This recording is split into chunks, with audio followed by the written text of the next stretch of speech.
This was almost the exact same shot for KD as Game 7 of the playoffs, only this time if you really look closely you'll see Giannis jumping to double him and actually leaving some space for a bullet pass to Dragic and the game-winning layup.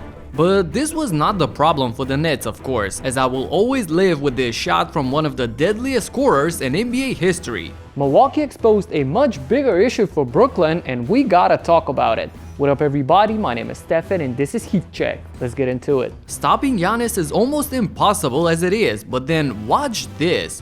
Right here, KD is matched up with him, Matthews just walks up here and there's literally no effort whatsoever from Durant to fight over. Instead, he just leaves Antetokounmpo to the much smaller Curry and just watch how that ends. Easy 2 points. Then, Kessler-Edwards was left on an island 2 times in a row despite clearly not being able to handle Giannis on his own. On this second play, we got the same situation of switching way too easily. James Johnson is the best they got when it comes to defending Giannis, so for this switch to happen that easily, it's unacceptable and you can clearly see the result. This is exactly what I'm saying. See how Johnson can at least provide some resistance on the back down? That forces Giannis to throw it back out to Drew, but then look at this. Kyrie is just standing here, no communication for him to watch the screen coming. Instead, this is a casual switch and now Irving is left with Antetokounmpo under the basket and automatically we got the lob, the slide bobble, but eventually another finish inside.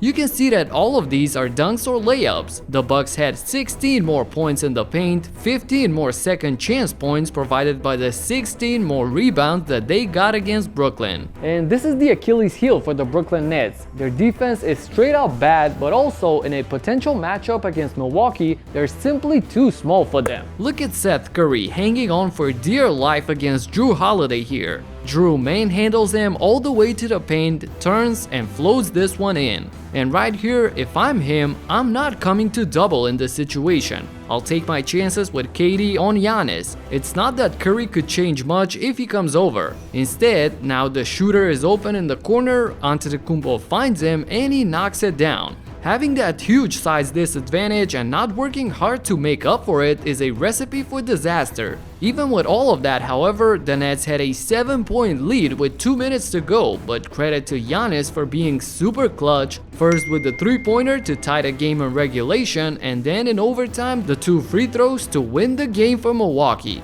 A monster game of 44 points, 14 rebounds and 6 assists, exposing the Brooklyn weaknesses in the process. I cannot wait for the playoffs to start for yet another potential 7-game series between these two teams. If this game was any indicator, it's about to be crazy in the postseason. Let me know in the comments who you got in a potential playoff matchup. That's it for now. Subscribe and talk to you in the next one.